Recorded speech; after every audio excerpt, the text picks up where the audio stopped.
right, everybody, welcome back to Burst TV. It's 10 o'clock at night. Forewarning, everything I've done here on Burst TV so far is pre-recorded and edited heavily. So this is a casual conversation. That's to fix any squirrels that we might chase, as you call them, thought bubbles or whatever. Melissa Turner is here tonight, and she's a fellow dental hygienist. Mm-hmm. She also went to my alma mater. What? St. Pete College. No way. I live in St. Pete. Yeah, I've been here for like 20 something years, and my internet stalking, I think you were here in 2012, somewhere around there maybe. You did do some stalking. I did, and I bought some sweatpants from the school, and I still wear them. They are amazing. Where's is the logo on the leg, or is it on the like? It's like written down the leg. It's not tramped on the back, is it? No. I hate that.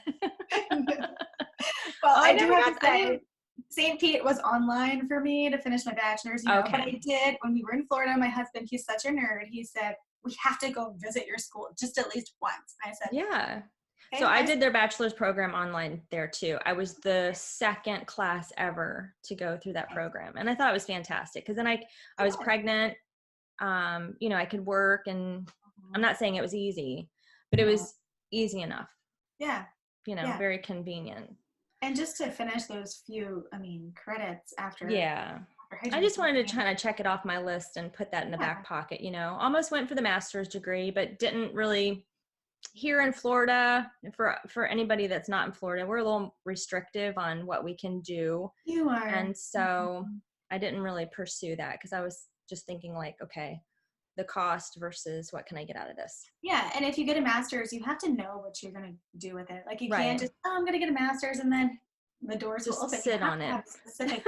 Right. Yeah. And the funny thing is, like, no one's ever asked me for any kind of credentials ever. Like officially. You just, Melissa is a go-getter. She's a dental hygienist. She has written a few things, I hear. A few. Yeah. You are a consultant. Mm-hmm. You're kind of a person of influence, like your stuff, especially when it comes to mobile dentistry. And so that's the topic at hand for tonight, because me being in a private practice for almost 18 years, I'll go back to the assumption that most mobile dentistry in my area was like nursing homes and schools. Mm-hmm. And I know that's a common misconception. Mm-hmm. But times are changing dramatically. There's so much technology. Yeah. And we're proof of this because we're doing this right now and working from home and being successful like this. So we have an ambassador crew that's over 22,000 strong. Dental assistants. But she knows we like to party. She knows we're like super supportive of our colleagues that are in this group. We're like a big family. And so I thought this would be a really interesting topic for anybody that's out there, maybe isn't working full-time in a position or wants to do a little bit more than just the traditional practice setting. So in a couple minutes, can you kind of wrap up how you got into mobile dentistry? Like what sparked that interest? Yeah. So I'm always one of those people where if everybody is doing this, I'm going to be like over here doing this, right? So I remember in hygiene school thinking, like I saw some kind of a mobile van somewhere, and I said, that's kind of creepy, but kind of cool. Have no idea to get to it, how to be a part of it. Fast forward 5 years, I got pregnant with my first kid, and I was like, what am I going to do? I'm a stay-at-home mom in northern Minnesota. I have no idea what to do. I ended up working from home for a mobile organization and ended up running that program. And it was public health. It was nonprofit. And it really made me realize, how cool mobile dentistry is. And especially, and you hit the nail on the head, the times really are changing. So what we've seen, and this is my shtick. If I had one shtick right now, it would be this. In the past, 5 years, mobile dentistry has gone from the public health, from like the one-stop pop-up Mission of Mercy events on portable equipment or like rusty old dental vans. It's gone from that to this sexy new thing. So we're talking like Floss Bar, Henry the Dentist, On-Site Dental, Jet Dental, Virtue Dent. There's all these for-profit mobile companies who are now understanding the value of what mobile dentistry is. And, you know, many of the traditional dentists don't get it yet, but the Do they ones see that, it as a little bit of a threat maybe? Because yeah. I'll go back, when I was in hygiene school during my my practicum, I Mhm. came up with a whole business plan for this decked out mobile dental hygiene van. Yeah. Same idea. And I know that's not a unique thought. Like many of us did think that. I was like, I would show up to wherever, whoever would need me, and be Mhm. there for like this 3 days, Mhm. would sign up. And my instructor said, it's not possible here in Florida. You're going to have to do something else that you can actually get some hands-on experience. Mhm. Well, there's a few things that have changed in the past couple of years to make mobile dentistry sexy, for lack of a better word. But so you have the teledentistry CDT codes that are now enacted since 2018. You have direct access dental hygienists who are popping up all over the place. And I do want to chat with you about that a little bit later too, because that's something I want to stress to all the bursties that are out there. You know, we'll talk about that then. And then you have the cloud technology that's popping up. So all these things have now just made it super easy for those who want to jump on the bandwagon to do it. And really though, you know, so there's a lot of dentists who think that you're either mobile or not.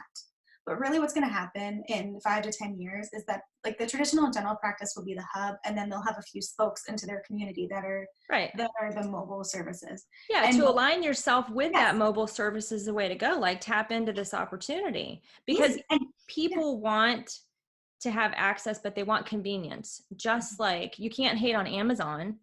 You can't hate on Burst for being an e-commerce business. People want convenience. They want things to be easy and yeah, right there. yeah. And you know, honestly, if like I wouldn't say this to dentists, but a lot of us aren't dentists. If the dental office is not reaching their patient via this or via mobile services, they're not reaching their patients. Yeah. And Yeah. Because and you don't so just set up shop and then people come see you. exactly, it It's not doesn't like work that like anymore. Maybe where that. you live, because you're a little more rural.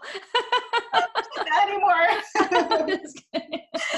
No, but that's what it is. And you know, what my next year is going to be focusing on is re-educating the dentists on what mobile services are and busting those myths and saying, hey, if you send 2 of your hygienists out into the community just 1 or 2 days a week, you open up 2 ops to bring in a traveling specialist, to bring in an associate dentist, to come in, get all those lucrative procedures done, or full day cosmetic procedures done that you would have never had time for. Yeah, And because then you got all these eyeballs out there looking for treatment to bring yeah, back to the office. yes. And so it's also marketing. And it's Yeah. marketing at its finest because the dentist can choose where to send the hygienist, whether it's the nursing home that's fee for service, probably a memory care or something, facility or something like that, or whether it's a university down the street that they can choose the patients they want to funnel back to them. And the hygienist or sometimes even How's that assistants, for target marketing? I know, can be out there and doing Be this whatever you want it brilliant to be. marketing.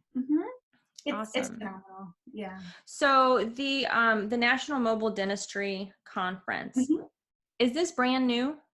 Brand Will new. this be the first event? So guys, this is a new event that's coming up, and we're not here to like sell on products and procedures and stuff like that. But these events are so useful for getting the information you need to, like, if you have this idea and you're like, how do I make this happen? What kind of speakers and information are going to be there at this event? It's in Orlando, Florida. It's in Orlando on February 20th and 29th. And just a little background, if you know who the geriatric tooth fairy is, Miss Sonia Yes, Dunbar herself, yes. she and I have gone into business to put this together for everyone. So it's basically the entire dental team is invited, and we're basically you have to start from scratch because there's no other resource right now for mobile dentistry except the conference. And so it's basically mobile 101. How do I get started? If I'm a hygienist, can I do it by myself or do I need a dentist? Can I do it at all? If I'm an assistant, what do I do? How do I scale it? Who do I go to get equipment and the dental RV? And how do I even make one? How do I get the funding? It's everything. It's Oh my gosh. Just It's comprehensive, teledentistry. all-inclusive. It's Yeah. everything. Yeah. And the thing I want to, before we get off, I want to say, you know, there's a lot of dental hygienists that think they can't do mobile dentistry. And my myth that I would like to bust is that you probably can. So many times people equate mobile dentistry with providing direct services independent of a dentist. Right. Or an independent. Yep. Mm-hmm. And really, most states will allow you some kind of independence or off-site supervision or a collaborative practice to go do mobile services. And sometimes you need a dentist to sign off on it or to write in the patient's chart or to see a patient every 6 months or so. But the fact is, most hygienists and some assistants can do mobile dentistry probably by themselves or in collaboration with a dentist. So it's this thing I know many of us want out of the op, and many of us want a change of op. And this is a phenomenal way to do that. If you are interested in doing something, you will find a path to make it happen. Mm-hmm. That's right. Passionate about it. And you know, I've put in years and years of research for this. I've read every state practice act out there and had a lot of wine and whiskey while I did that, you know, and pulled out bits of information to try to specifically help dental hygienists learn how they can do this. Because once we get out of hygiene school, we reach our glass ceiling right away, and it's hard to find a way to, you know, move up the ladder or move on. Or just sometimes switch it up. Just yes. Do something different. Make a mark. Exactly. Yeah. So I think this is literally the mobile dentistry is literally the answer a lot of people have been waiting for. So yeah. I'm so excited. Thank you so much for coming on today. Listen, if anybody has any questions, what's the best contact information for you? Contact information. Find me on Facebook, Melissa Turner, just like that. Perfect. You can also email me and Melissa Turner LLC at Gmail, or go to our conference website, nmdconference.com, and just click contact us and it'll come right to me. Perfect. Thank you so much for coming on today. And if everybody has any questions, you can also put them in the comments below. If you like content like this, make sure to hit that subscribe button, put your notifications on so you'll be able to see future content.